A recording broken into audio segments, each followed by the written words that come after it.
Buenos días y bienvenidos a la segunda semana de clase de sistemas de energía, donde comenzaremos a tratar los contenidos del tema 2, conversión de energía primaria en energía eléctrica.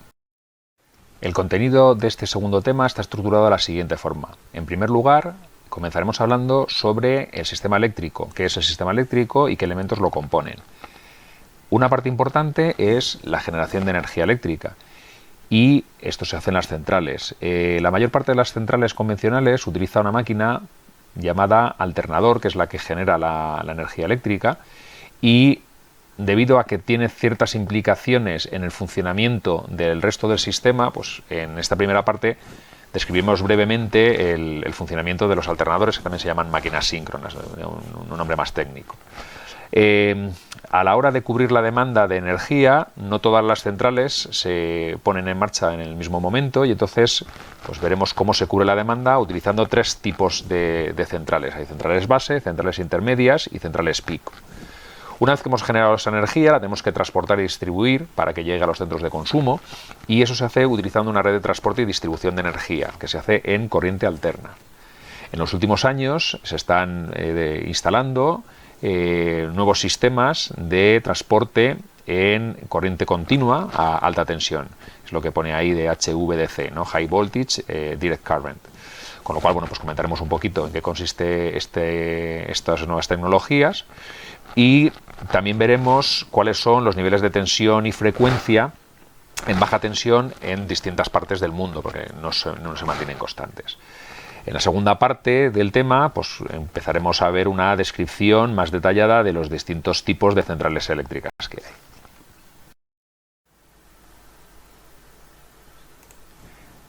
El sistema eléctrico está compuesto por todos aquellos elementos o dispositivos que nos permite generar, por un lado, transportar y distribuir la energía para que pase desde los generadores hacia los centros de consumo.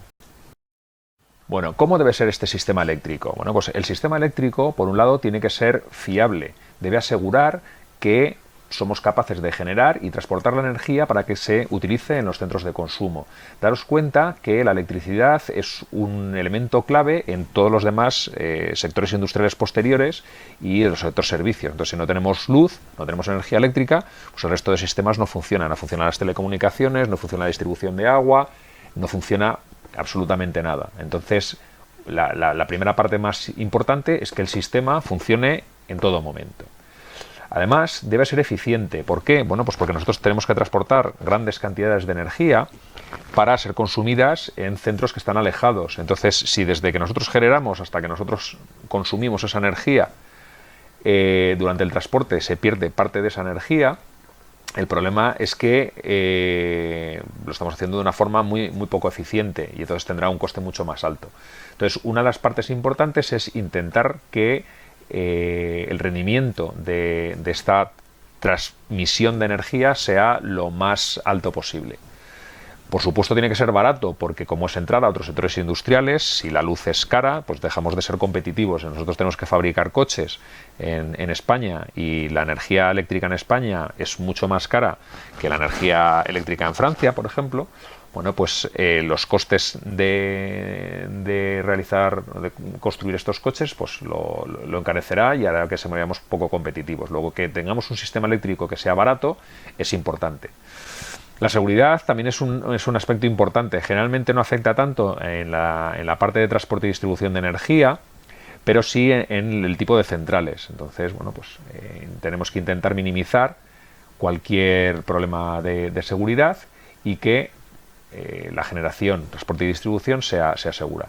Y finalmente, la parte que quizás sea la que menos se cumpla es que el sistema eléctrico sea limpio, ¿vale? Todavía se sigue generando con energías en las cuales hay un consumo de combustibles fósiles que generan, bueno, pues emisiones de CO2 y otros gases de efecto invernadero y por tanto no son limpias, ¿no? Entonces, bueno, en estos momentos estamos en un proceso de descarbonización del sistema eléctrico y vamos hacia un sistema lo más limpio posible. ¿Por qué tenemos que transportar la energía eléctrica y distribuirla? Bueno, pues básicamente porque los generadores no están situados en la misma zona donde están los consumidores. En la figura de la derecha tenéis un mapa de España, o de la península, donde veis dónde se produce la mayor generación, dónde se produce el mayor consumo y un solapamiento de ambas curvas, ¿no? Entonces, la mayor demanda se produce en la zona industrial de Cataluña, en la zona de la Comunidad Valenciana, Andalucía, en la zona de Madrid y luego zona industrial del País Vasco, Asturias y Galicia. Si analizamos dónde se produce la generación, vemos que hay mucha generación en la zona de Andalucía, porque hay centrales térmicas muy grandes, hay centrales nucleares en el centro de la península, también los tenéis en la costa, hay centrales térmicas, centrales eólicas y centrales hidráulicas en la zona de Galicia. Si superponemos ambas curvas, lo que veréis es que hay zonas que son sumideros, es decir, que tienen un defecto porque están demandando demasiada energía, y hay otras que tienen exceso de energía, con lo cual tenemos que transportar esa energía que tenemos de exceso de unas zonas a las zonas donde están demandando la energía. ¿Cómo funciona un generador eléctrico? Bueno, es muy sencillo. Básicamente un generador eléctrico lo que tiene son dos partes. Tiene una parte exterior que es fija, que se llama estator, y una parte interior que gira y se llama rotor. En el estator se dispone de un imán con su parte norte y su parte sur, aquí lo veis cerrado, y aparece un vector inducción magnética que va desde el terminal norte hacia el sur, es decir, aparece un campo magnético en este sentido. ¿Qué ocurre sobre la espira? Bueno, la espira va montada sobre un cilindro que da vueltas debido a una acción de un par exterior que se ejerce sobre este cilindro, sobre este eje, que le hace girar, en este caso, en sentido antihorario, aquí, pues bueno, en sentido horario, ¿no? ¿Qué ocurre? Bueno, pues que si nosotros analizamos el flujo del campo magnético que atraviesa esta espira, lo que veremos es que ese flujo, que se puede calcular a través de la integral de superficie de B por diferencial de S, tiene este comportamiento. Entonces, lo que estamos viendo es que en la espira aparece una fuerza electromotriz inducida entre los terminales A y B, que son en esta figura, entre estos dos terminales dados por estos anillos colectores. Entonces, a medida que la espira va viendo que el flujo va cambiando a lo largo del tiempo, pues se inducirá una tensión entre los terminales A y B que tendrá esta forma, es decir, tendrá un valor máximo, ¿vale?, que se vendrá dado por Bs por omega, y luego un término seno o coseno de omega t, ¿vale? Luego la frecuencia de la tensión depende de la velocidad de giro. Si la velocidad de giro es más grande, la tensión tendrá una frecuencia más alta. Si la velocidad de giro es más pequeña, la frecuencia será más baja. Aquí lo podemos ver un poco más en bonito. Tenemos el estator con el imán y la espira dando vueltas debido a la acción de un par exterior que se aplica sobre el eje que le hace girar. ¿Cómo es un alternador real? Bueno, pues en un alternador real hay algunas diferencias importantes. La primera diferencia es que en lugar de trabajar con un imán, en el cual pues, el campo B se mantiene constante, lo que se hace es poner aquí una espira, ¿vale?, con varias vueltas, y se aplica una tensión continua, ¿vale? Entonces aplicas aquí corriente continua. De esta forma, ¿qué es lo que hacemos? Pues regular el vector inducción magnética. Si tenemos más corriente en continua, aquí tendremos un electroimán y este campo será más intenso. Si metemos menos corriente, pues este campo será menos intenso. Luego podemos regular el vector inducción magnética regulando la cantidad de corriente continua. Por otro lado, la configuración de mantener este electroimán en el estator y hacer que gire la espira no es lo habitual es la configuración contraria, es decir, sobre el eje ponemos el electroimán y la espira está en la parte exterior, que es fija. Y en lugar de utilizar una única espira, que daría lugar a una única tensión alterna, lo que hacemos es tener tres grupos de espiras que están desfasadas entre sí 120 grados, de forma que al girar se generan tres tensiones desfasadas entre sí 120 grados en el tiempo. Como las tres espiras ven al mismo imán girar en el rotor, pues la frecuencia de las tres tensiones sería la misma. Si las tres espiras son exactamente iguales, la amplitud también sería la misma, y lo único que veríamos es que esas tensiones estarían desfasadas unas con respecto de otras. Es decir, aquí tendríamos la siguiente y aquí tendríamos la siguiente tensión. Tendríamos tres tensiones desfasadas 120 grados entre sí. Luego así es como funciona un alternador de una central. ¿Quién hace girar a este eje? Bueno, esta configuración que tenéis, que os enseñamos aquí, se dispone como el alternador es movido mediante una turbina. Esta turbina puede moverse a través de distintas fuentes primarias, puede ser por la acción del agua, por la acción del viento, etc. Entonces la idea es que una fuente primaria se encarga de mover la turbina mueve el alternador y este genera energía eléctrica. Aquí tienes el esquema de una central hidroeléctrica en el cual, bueno, pues tenemos una tubería forzada por la que circula el agua, y al llegar al distribuidor, veis que hay una serie de álabes en el perímetro del distribuidor. Estos álabes pueden girar y permitir que entre más o menos caudal de agua hacia la turbina, de forma que regulamos la velocidad de giro de la turbina y del generador.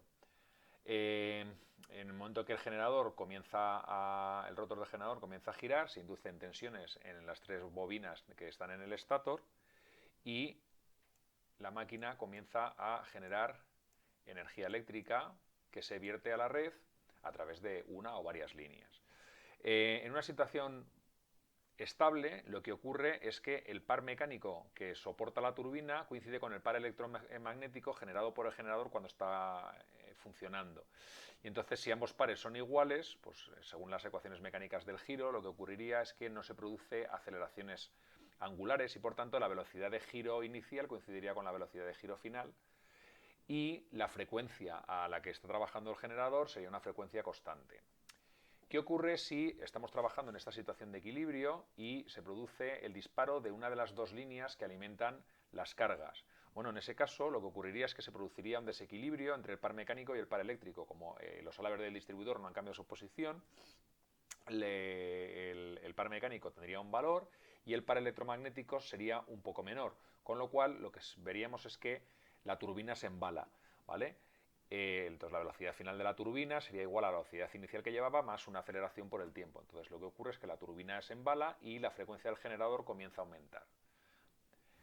En caso contrario, en el cual por ejemplo, aumenta la carga, ponemos más líneas y estamos alimentando más cargas y mantenemos el par mecánico constante, lo que veríamos es que el par eléctrico aumenta con respecto al par mecánico, y entonces si no hacemos nada, es decir, si no abrimos el distribuidor para aumentar la potencia mecánica, lo que ocurriría es que el grupo turbina-generador se frenaría, ¿de acuerdo? La velocidad frenaría. Y eso lo podemos ver con estas ecuaciones. Veríamos que la velocidad final que alcanza el grupo turbina-generador será igual a la velocidad inicial que llevaba menos la aceleración por el tiempo.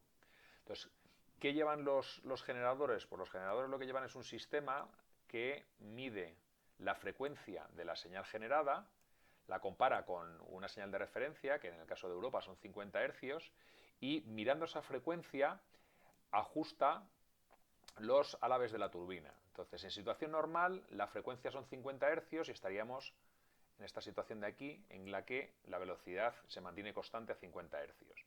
¿Qué ocurre cuando se produce un disparo? Cuando se produce un disparo de una de las líneas de vertido, de inyección de energía del generador, lo que ocurre es que la turbina tiende a acelerarse, con lo cual la frecuencia que se está generando aumenta y sube de 50 Hz hacia arriba. Entonces, ¿qué tiene que hacer el sistema?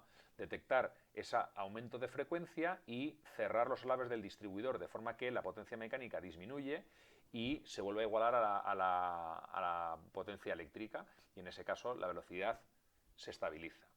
De la misma forma, ¿qué ocurre si aumenta la carga? Al aumentar la carga, la potencia, el par electromagnético aumentaría con respecto al par mecánico, y entonces la frecuencia disminuiría. De nuevo, midiendo la frecuencia de generación, estaríamos en 50 Hz y veríamos que la frecuencia va bajando, y entonces al bajar lo que notamos es que hay más carga que generación, y por tanto tendríamos que actuar sobre los álabes del distribuidor y ir abriendo los álabes del distribuidor para que entrase más agua, y de esa forma compensásemos ese aumento de generación eléctrica.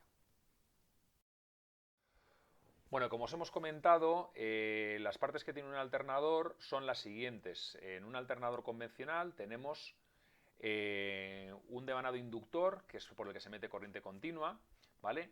En este caso es por donde irían esto es un imán o un electroimán, es decir, podemos poner un devanado, unas bobinas en corriente continua y alimentamos en corriente continua esta zona de aquí mediante unos anillos colectores y esto está dando vueltas porque está conectado a una turbina, ¿vale? Que la turbina es la que arrastra el rotor del alternador. ¿Y qué tenemos en el estator? Bueno, pues en el estator tenemos el devanado inducido, las bobinas inducidas, que en un alternador convencional son tres. Aquí hemos dibujado estas tres bobinas como si fueran concentradas, pero podéis ver en la figura que tenéis a la derecha, que es un despiece de un alternador real, cómo esas bobinas pues no se ven en colores rojo, verde y azul, sino que están distribuidas a lo largo de toda la superficie. Eso es así para que la señal de salida generada sea una señal lo más sinusoidal posible. Por eso se distribuye las bobinas que de cada una de las espiras se distribuye de esta forma, ¿vale? Entonces tenemos el rotor de la máquina, sería este rotor. Aquí hemos puesto un rotor que se llama rotor de polos salientes. Aquí son un rotor de polos lisos, no se aprecia bien si esto es el norte y el sur, mientras que aquí sí. Y aquí sería el devanado. Entonces tenemos devanado inductor, que es el que crea el campo magnético, se alimenta con corriente continua, y el devanado inducido, que generalmente está en el estator, donde tenemos las tres bobinas y se generan las tres tensiones trifásicas que tenéis aquí. Como veis, las tres tensiones tienen la misma amplitud, porque las tres bobinas son exactamente iguales, la misma frecuencia, porque depende de la velocidad de giro del rotor, y es el mismo porque lo mueve la turbina, y lo único que vemos es que el máximo en el que va apareciendo las tensiones es distinto en función del tiempo, ¿vale? Entonces primero pasa por el máximo la bobina verde, luego 120 grados más tarde pasaría la bobina azul y otros 120 grados más tarde la bobina roja. Bueno, ahora vamos a ver la relación entre la frecuencia, la velocidad de giro del rotor y el número de pares de polos que tiene la máquina, ¿vale? Fijaros, en función de la turbina, hay turbinas que operan bien a altas velocidades y hay otras turbinas que deben funcionar a velocidades más bajas para tener un rendimiento más alto, ¿vale? Generalmente las turbinas de gas necesitan girar a muy altas revoluciones para tener buenos rendimientos y tienen rendimientos más bajos cuando están girando a revoluciones más bajas, mientras que las turbinas hidráulicas, que tienen mucha más inercia, porque el agua al estar en estado líquido pues, tiene mucha más inercia que el vapor de agua, entonces necesitan girar a velocidades mucho más bajas para poder dar buenos rendimientos. Entonces, ¿eso qué implica? Pues eso implica que el alternador, aunque funciona de la misma forma unos que otros, van a tener a nivel constructivo diferencias, ¿vale? Entonces, en esta expresión que tenéis aquí, veis que aparece que la frecuencia es igual a n por p partido por 60. Bueno, la frecuencia f en Europa son 50 hercios, n es la velocidad a la que gira el rotor arrastrado por la turbina y está en revoluciones por minuto, y p es el número de pares de polos. En esta máquina, que solo tengo un rotor que tiene un norte y un sur, es decir, tiene un único par de polos, ¿vale? La p valdría 1, la frecuencia tiene que ser f, con lo cual podríamos calcular a qué velocidad está girando este rotor, ¿vale? Podemos calcular a qué velocidad debe girar el rotor para obtener 50 hercios si tenemos un par de polos. Pues simplemente sería 50 por 60 dividido por P. Sería 3000 revoluciones por minuto, ¿vale? Entonces eso sería la configuración de un rotor de una central térmica, la cual genera vapor de agua y debe girar a muchas revoluciones, ¿vale? En este vídeo, que le podéis dar una vez que acabe la locución, os explican un poquito la diferencia entre trabajar con un alternador que tenga un par de polos o uno que tenga 4. ¿Vale? En el caso de un alternador que tenga 4, la turbina giraría a 1500 revoluciones por minuto, es decir, a la mitad de lo que estamos girando en el actual.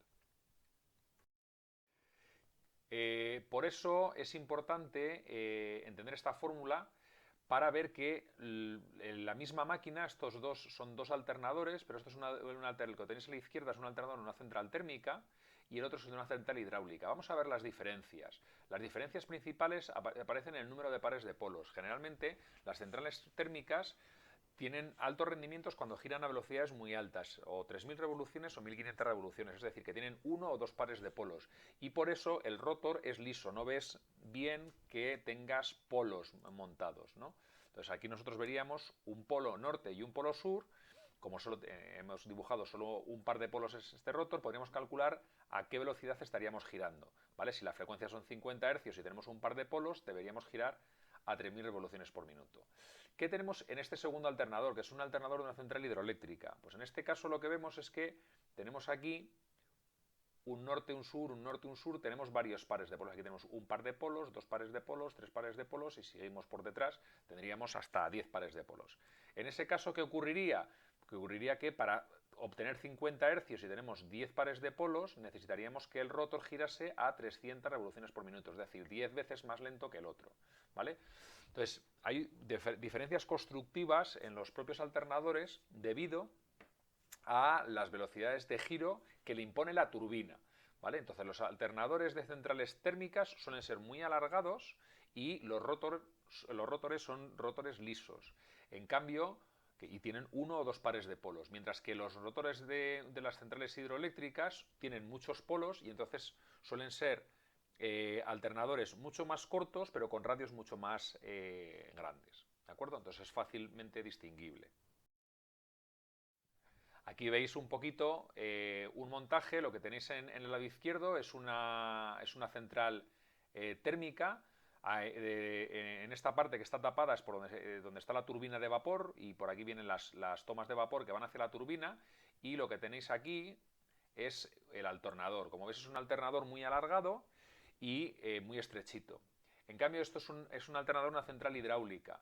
¿Por qué lo sabemos? Bueno, primero porque las centrales hidráulicas habitualmente van montadas en eje vertical, ¿vale? Mientras que las térmicas siempre son en eje horizontal. Y luego se aprecian muy bien los polos. Veis que tiene un polo, el norte, el sur, norte, sur, norte, sur, es decir, tiene muchos polos y por tanto este rotor me está diciendo que este alternador girará a una velocidad mucho más lenta que el alternador de la central térmica que tenéis a la izquierda. ¿A qué tensión generan? Bueno, pues generalmente generan tensiones entre 10 y 30 kilovoltios las tensiones más altas, ¿vale? En Europa continental trabajamos a 50 hercios y en Norteamérica, en Estados Unidos, Canadá, México funcionan a 60 hercios. ¿Por qué elegimos esas frecuencias? Bueno, cuando comenzó la distribución de energía eléctrica, cada una de las centrales, como alimentaba a una zona determinada y no estaban conectadas entre sí, pues cada central generaba a la frecuencia que era óptima para la turbina. Entonces, si diéramos una central hidráulica con un determinado salto, pues generaba a 20 hercios y otro alternador que era movido por una máquina de vapor, pues entonces a lo mejor estaba generando a una frecuencia de 80 hercios. ¿Vale? Entonces había unas variaciones de distintas frecuencias. Al finalizar la Segunda Guerra Mundial, que es cuando empieza a haber un desarrollo mayor de la energía eléctrica, pues se ve que para hacer el sistema eléctrico más robusto era necesario interconectar las redes eléctricas y para poder interconectar las redes eléctricas era necesario que todas trabajasen en la misma frecuencia y entonces bueno pues hubo un consenso. En el caso europeo se llegó a 50 hercios y bueno, todas las áreas bajo influencia europea pues tienen 50 hercios, mientras que en Estados Unidos son 60 hercios.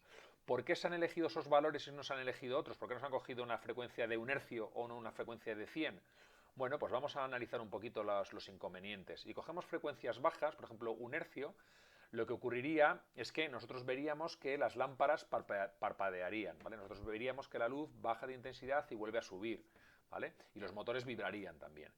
La ventaja que tenemos es que cuando tenemos que transportar la energía a grandes distancias, vamos a tener el cable va a tener dos parámetros que lo identifica. Por un lado va a tener la parte de la resistencia y por otro lado va a tener la parte de inductancia. La parte resistiva no depende de la frecuencia, mientras que la parte inductiva sí, ¿vale? Entonces si tenemos frecuencias bajas, la parte inductiva tiene poco peso, ¿vale? Pues es la parte que aparece aquí con el término J omega L. Por otro lado, si cogemos frecuencias altas, tenemos la ventaja de que las lámparas no parpadearán, los motores vibran menos y luego cuanto mayor es la frecuencia, la máquina eléctrica es más pequeña. Tiene como inconveniente que si quieres transportar energía a muy larga distancia, pues vas a tener mucha caída de tensión porque el término de la reactancia de la línea va a ser significativo, ¿vale? Entonces se llegó pues eso, a un consenso y si os dais cuenta, pues más o menos, aunque son valores distintos, Europa 50 y Estados Unidos 60, son valores que están próximos a... pues están en torno a las decenas de hercios, ¿vale? El único sistema que tiene una frecuencia más elevada es los sistemas de alimentación en los aviones, ¿vale? Hay un generador que se llama APU, el sistema de generación auxiliar, Auxiliary Power Unit, y esos sistemas funcionan a 400 hercios. El motivo de funcionar a 400 hercios es que las máquinas eléctricas que funcionen a 400 hercios van a ser más pequeñas. Y si son más pequeñas, son más ligeras. Entonces es muy bueno que las máquinas que vayan en un avión pesen menos que otro tipo de máquinas. Entonces aumentamos la frecuencia para que las máquinas eléctricas sean más pequeñas y aunque efectivamente la caída de tensión es mayor, daros cuenta que un avión pues, puede tener, no sé, 100, 120 metros, ¿vale? Entonces estamos distribuyendo la energía en distancias de centenares de metros, ¿vale? Nosotros cuando hacemos el transporte de energía eléctrica, pues imagina en Estados Unidos, pues estamos transportando pues, desde la costa este hasta la costa oeste, entonces son miles de kilómetros, ¿vale? Entonces aquí que tengas caídas de tensión en centenares de metros, pues no es significativo, ¿vale? Entonces es la única aplicación en la cual, bueno, pues tenemos una frecuencia que no es ni 50 ni 60 Hz. Bueno, como vimos en la semana pasada, la energía eléctrica no es almacenable, en principio en grandes cantidades, aunque la semana que viene veréis que hay distintos métodos para intentar almacenar la energía, y entonces siempre tiene que haber un equilibrio entre la generación y el consumo, y ese equilibrio se hace continuamente, ¿vale? Entonces hay un sistema que va analizando la frecuencia de la red y si la frecuencia baja un poquito por debajo de 50, como es este caso, 499,93, lo que ocurre, me está dando información de que en este sistema tenemos más consumo que generación, ¿vale? Y por tanto deberíamos incrementar un poquito la generación para llevar otra vez la frecuencia a 50 hercios, ¿vale? Si en un momento dado estamos alimentando nuestras cargas y una de las cargas grandes se desconecta, entonces había un equilibrio entre la generación y el consumo, pero una de las cargas grandes se desconecta, disminuyendo bruscamente el consumo. En ese caso nos notaríamos porque la frecuencia se dispararía hacia arriba y en ese caso tenemos que actuar sobre los generadores reduciendo la potencia que están inyectando. Entonces hay un sistema de control que se encarga de mantener siempre la frecuencia lo más próxima a 50 Hz. El sistema eléctrico tiene que estar continuamente balanceando la generación y el consumo para mantenerlo constante. ¿Cuál es el problema? El principal problema es que la generación debe seguir al consumo y el consumo no permanece constante, sino que fluctúa a lo largo del tiempo. A lo largo del día, por la noche, el consumo es menor que durante el día. Dependiendo del día de la semana, no es lo mismo los días laborables que los días festivos. Dependiendo de la época del año, en verano o en invierno, se consume más que en primavera o en otoño. La laboralidad, los días festivos, se consume también menos. Y luego también depende de factores climatológicos. Por ejemplo, recientemente hemos sufrido en Madrid la ola de frío de Filomena, en la que ha caído una nevada tremenda, y eso ha implicado que se haya disparado el consumo eléctrico, como tenéis en esta parte. Esto es muy importante cuando tenemos energías renovables. ¿Por qué? Pues porque las energías renovables no son fácilmente gestionables, ¿vale? En este caso tenemos, esto es un ejemplo que pasó en 2015, en el cual hubo un eclipse en Europa Central y encima ese eclipse se produjo alrededor de las 12, un poquito antes de las 12 de la mañana, ¿vale? Entonces, ¿qué es lo que pasa? Bueno, pues que en Alemania hay 35.000 megavatios, más de 35.000 megavatios instalados de fotovoltaico. Y entonces, cerca de las 12 de la mañana ya tienes una punta de generación fotovoltaica importante. Entonces, habitualmente la curva de generación hace algo así, va subiendo, sube, llega a un máximo y baja, ¿vale? Si nosotros tenemos un consumo que hace algo así, Pues entonces tenemos que tener otras centrales que se encarguen de generar esta diferencia, ¿vale? Por la noche tenemos unas centrales que a medida que va entrando la fotovoltaica vamos desconectando, ¿vale? Justo al mediodía tenemos muy poquitas centrales conectadas aquí, ¿vale? Y a medida que cae la noche, pues entonces tenemos que volver a poner nuevas centrales para generar esto de aquí, lo que nos falta, ¿vale?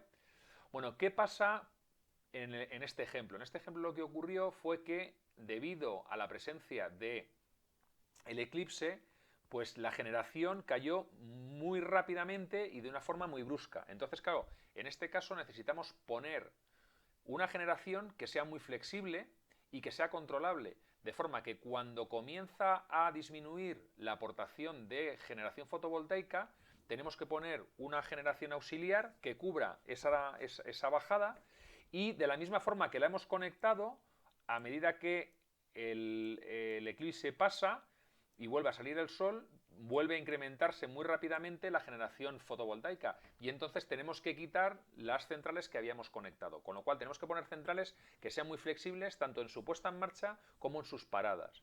Entonces veréis en la siguiente transparencia cómo esto no es tan fácil de conseguir.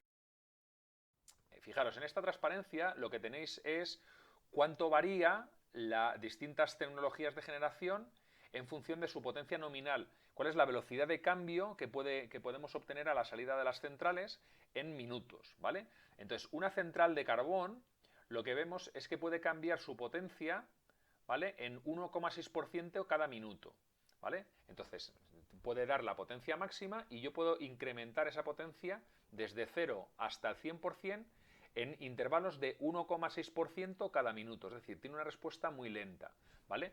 Fijaros, una central de lignito sigue siendo una central de carbón. Las centrales de gas son centrales muy rápidas, entonces pueden soportar cambios del 21% por minuto. Pero las centrales que se suelen utilizar para hacer este tipo de cosas, aparte de las centrales de gas, son las centrales hidroeléctricas. Fijaros, las centrales hidroeléctricas pueden cambiar su potencia en un 6% por segundo, ¿vale? Luego, en 60 segundos, son 6 por 6, 36, habríamos obtenido prácticamente la potencia nominal de una forma muy rápida, ¿vale? Entonces son centrales muy flexibles. Si os fijáis, por ejemplo, una central nuclear es una central que es muy rígida también, ¿vale? Fijaros, cambia 1,5% por minuto. Entonces, bueno, sí que puedo cambiar la potencia que está suministrando la central nuclear, pero no se puede adecuar a variaciones bruscas producidas por las renovables. La frecuencia es una medida del desequilibrio que hay entre la generación y el consumo.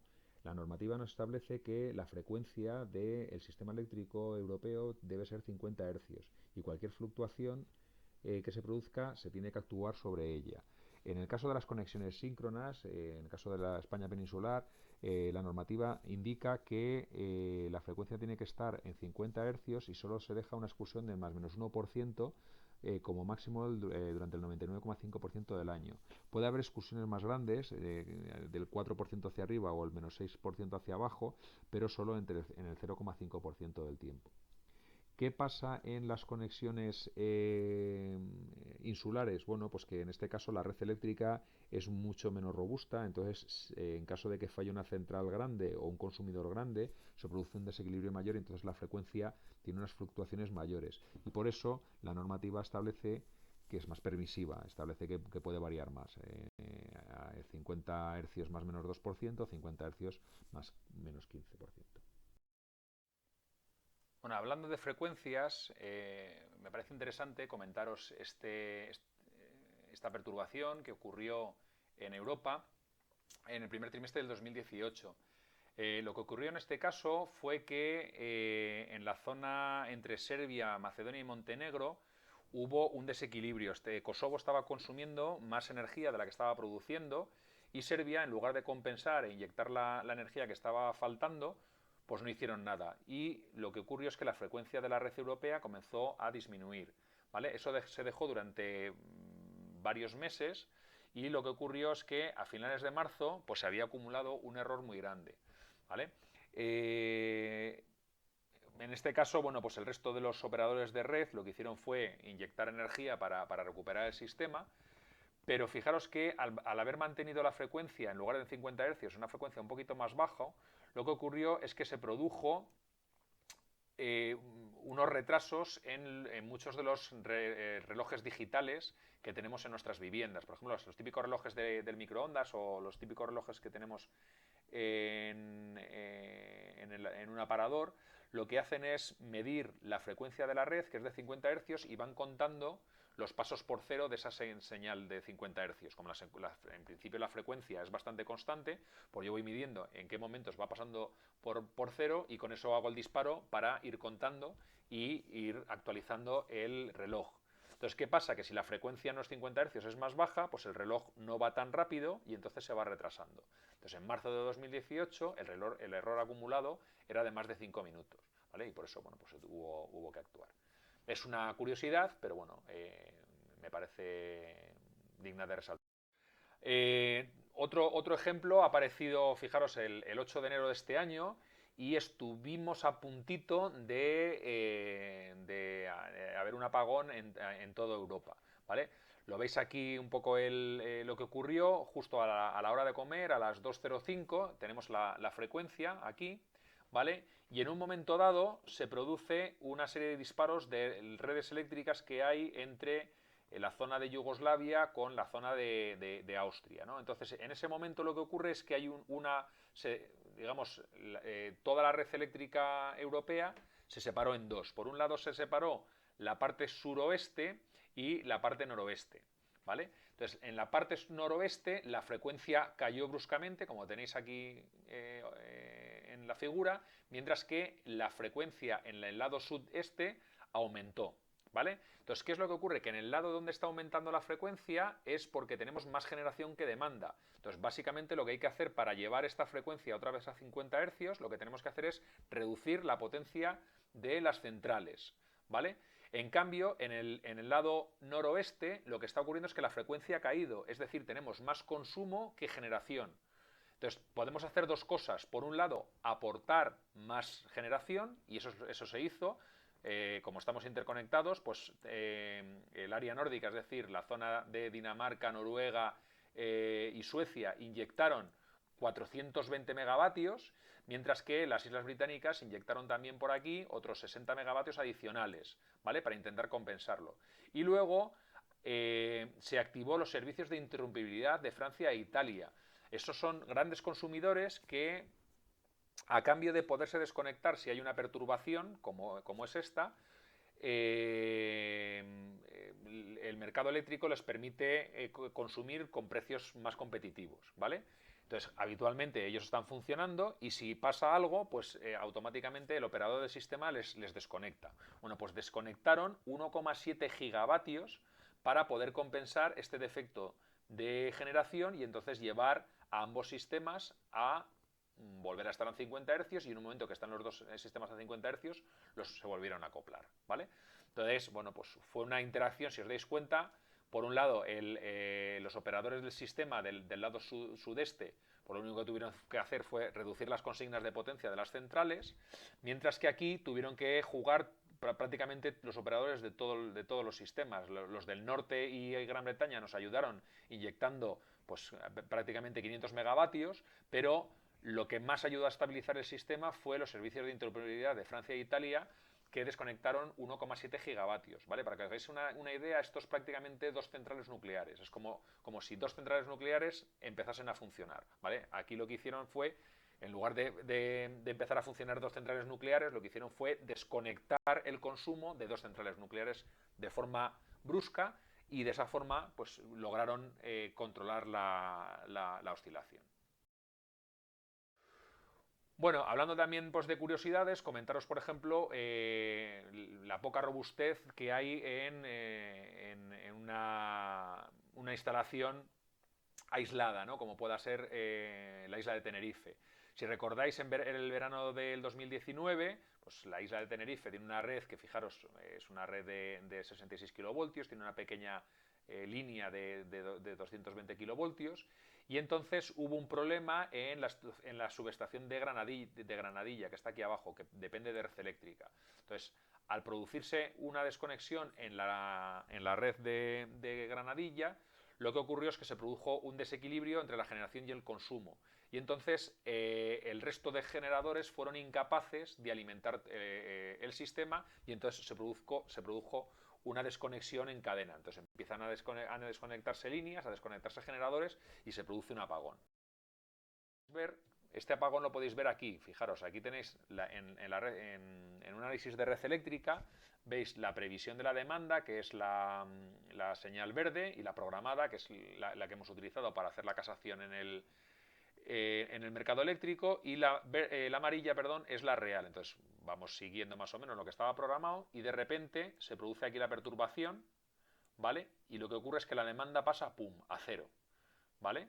Cuando tenía que estar aquí arriba. Y entonces, bueno, pues hasta que se recupera la luz, fijaros que pasan pues prácticamente 23, pues son más o menos casi 10 horas, ¿vale? Hasta que se recuperó todo. Fijaros cómo se cayó pues la generación eólica, se caen las turbinas de vapor, los ciclos combinados, ¿vale? Las turbinas de gas fueron las que se pusieron en marcha para intentar suplir la energía, y también los grupos diésel, ¿vale? Pues para intentar poder energetizar otra vez la isla y que funcionase, ¿vale?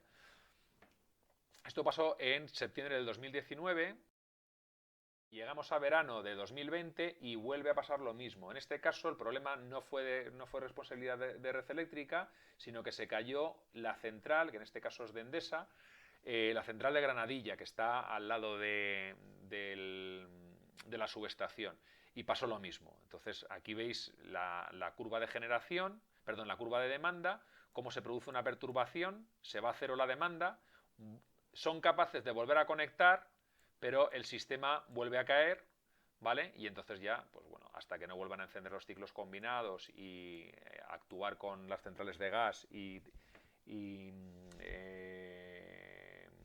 diésel, que no me salía, perdonad, pues entonces no se recuperaron. En este caso, bueno, no estuvieron tanto tiempo, estuvieron pues desde las 10 hasta las 17, es decir, unas 7 horas de desconexión. Pero lo que os quiero decir es que generalmente cuando el sistema es aislado es mucho menos robusto, ¿vale? En la península tenemos el mismo problema, tenemos muy poquita conexión con Francia, que es la que nos da robustez porque está conectada al sistema eléctrico europeo. Entonces, ahora mismo, ya lo veréis en transparencias posteriores, lo que se está haciendo es reforzar las interconexiones con Francia para que en caso de una perturbación, pues España no se quede trabajando en isla, ¿vale? Bueno, ¿quién se encarga de gestionar todo este sistema? ¿Quién se encarga de equilibrar la producción y el consumo, saber cuándo se tienen que poner en marcha los generadores, controlar la línea de la red de transporte, etcétera? Bueno, pues todo eso lo hace Red Eléctrica. ¿Qué ocurriría si hay un apagón generalizado en toda España? Bueno, si ocurre un apagón, la puesta en marcha es un proceso que, por supuesto, está procedimentado, pero es un proceso complicado. ¿Por qué? Pues porque muchas veces para poner en marcha las centrales necesitas tener energía eléctrica, ¿vale? Si yo quiero poner una central nuclear en marcha, no es apretar el botón y ya está. Necesito que haya energía en la red para poderme conectar. Entonces, ¿cómo se hace esto? Pues la forma es la siguiente. Por un lado, tenemos la península dividida en 6 zonas, ¿vale? Entonces, en cada una de estas zonas hay una serie de centrales hidroeléctricas que pueden operar de forma autónoma, es decir, no necesitan energía exterior para funcionar. En caso de que haya un apagón, la poca energía que necesitan para su funcionamiento lo pueden extraer de unas baterías que tienen, ¿vale? Entonces, empiezan a funcionar esas primeras centrales hidroeléctricas y comienzan a energizar la red eléctrica, ¿vale? La primera zona que se tiene que poner en marcha es utilizar todas las centrales que tenemos en el Duero, ¿vale? En esta parte de aquí. Y energizamos la zona 3. ¿Por qué energizamos la zona 3? Porque en el momento que tenemos en estas líneas eléctricas tensión, somos capaces de conectarnos a Francia y eso nos va a dar estabilidad, ¿vale? Entonces, lo primero que hacemos es poner todas las centrales de la zona 3. Una vez que tenemos la zona 3, nos conectamos al continente europeo y a partir de ahí ya vamos primero a la zona 1, luego a la zona 2, luego la zona 5, que es la zona central, luego la zona 4 y por último la zona de Andalucía, la zona 6, ¿vale? Entonces, como veis, bueno, pues es un procedimiento que está estipulado en qué momentos tiene que entrar cada una de las zonas en funcionamiento. Bueno, a nivel de sistemas de generación ya hemos hablado un poquito de ellos y los comentaremos con más detalles. Si os dais cuenta, todos los sistemas de generación utilizan un generador eléctrico, salvo las centrales fotovoltaicas. Las centrales fotovoltaicas generan en corriente continua y bueno, pues llevan una disposición completamente distinta. Al generar en corriente continua necesitan un convertidor de continua alterna que se llama inversor para poder generar corriente alterna y conectarnos a la red eléctrica. En el caso del resto de centrales, nosotros tenemos una máquina que es un generador.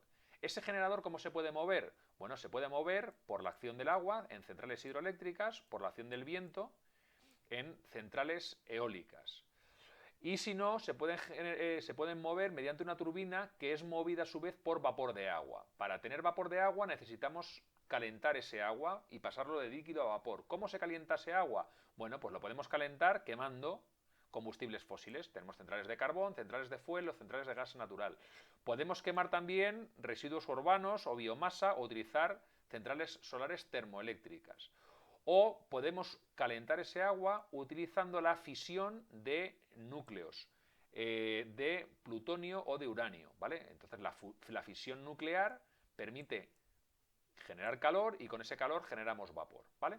Entonces, bueno, aunque esto, digamos, iremos luego con más detalle en cómo se genera en cada una de las centrales, pues esta transparencia me gusta porque nos da una perspectiva muy general de cómo vamos a poder generar posteriormente.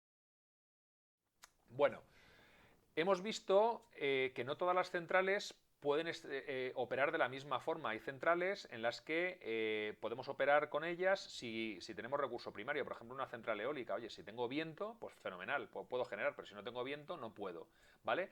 Hay otras centrales que van a ser muy flexibles y entonces puedo cambiar la potencia que están entregando de una forma muy rápida. Por ejemplo, las centrales de gas o las centrales hidráulicas.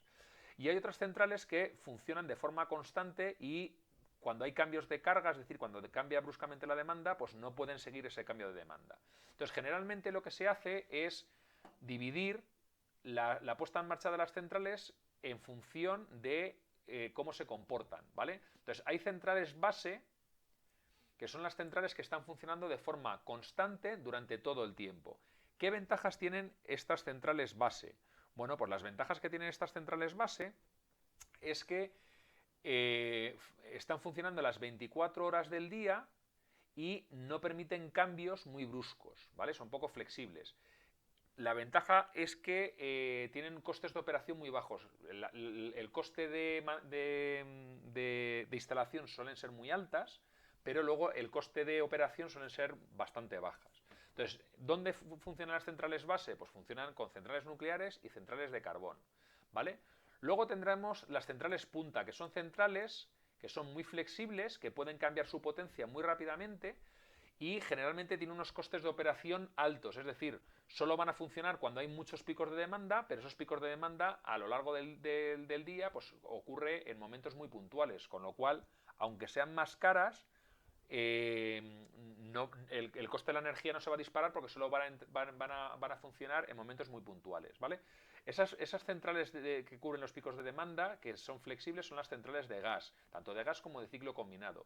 Y también pueden ser las centrales hidroeléctricas. En el caso de las centrales hidroeléctricas no se cumple que los costes de operación son altos, porque realmente el coste de la materia prima es cero, porque estás turbinando agua y el agua no cuesta, ¿vale? Pero ellos tienen la ventaja de que como tienen un embalse regulador, pueden almacenar la energía y cuando el precio de la energía sube, entonces ellos es cuando turbinan su energía. Entonces son muy flexibles, ¿vale? ¿Dónde están las...? Aquí podéis ver un poquito las curvas de cómo se cubre la demanda. Fijaros, tenemos las energías renovables y cogeneración y residuos, es decir, las que son son intermitentes y poco regulables, ¿vale? Entran directamente y luego las centrales nucleares y de carbón son las centrales que están funcionando de forma continua, ¿vale? Son las que serían centrales base. El carbón es un poquito más flexible y aquí esta variación que hay es porque en ocasiones lo que haces es enciendes varios grupos. Entonces, la misma central tiene varios grupos de alternadores y si le estás pidiendo poca generación, pues pones en marcha uno o dos grupos, y si le pides más potencia, pues entonces lo que vas haciendo es instalar y vas conectando los grupos siguientes, ¿vale? ¿Cuáles las centrales de punta? Bueno, pues las centrales de punta son las centrales de ciclo combinado, ¿vale? De gas, de fuel, que en España ya no quedan centrales de fuel en la península, solo son en las islas, y luego en las últimas son las centrales hidráulicas regulables, es decir, con embalse, ¿vale? Y entonces aquí podéis ver un poquito cómo funciona el comportamiento de cada una de ellas. Fijaros que esto está sacado de red eléctrica y podéis comprobar que la central nuclear está funcionando siempre de forma constante las 24 horas del tiempo, ¿vale? La central fotovoltaica, pues por la noche no genera, por el día comienza a generar, tiene un máximo y luego bajaría, que no lo hemos puesto, ¿vale? La eólica generalmente suele tener más viento por la noche y luego a medida que pasa el día suele bajar un poquito, ¿vale? Y el ciclo combinado es la que sube y baja siguiendo las variaciones que se van produciendo en la demanda, ¿vale? Luego, a modo de resumen, comentaros que una central base son aquellas centrales que están funcionando de forma continua durante todo el día, tienen costes de operación bajos porque al estar operando durante todo el día lo que te interesa es que el combustible sea lo más barato posible, y son muy poquito flexibles, de forma que están trabajando siempre en potencia máxima, ¿vale? Y luego tenemos las centrales punta, que son centrales que son muy flexibles, que pueden cambiar muy rápidamente la potencia que están entregando. En principio, si no son las hidráulicas, tienen costes de operación muy altos, ¿vale? Las centrales de gas son mucho más caras que las centrales de carbono, las centrales nucleares, pero la ventaja que tienen es que solo entran cuando la demanda, entran puntualmente cuando la demanda es alta, ¿vale? No están funcionando las 24 horas del día, y por ello el precio de la energía no se dispara, ¿vale? Entonces, bueno, pues un poco simplemente es la diferencia entre centrales base y centrales pico. Luego hay unas centrales intermedias que podríamos considerar, pues, por ejemplo, el carbón o los ciclos combinados, que permiten, bueno, pues ciertas fluctuaciones.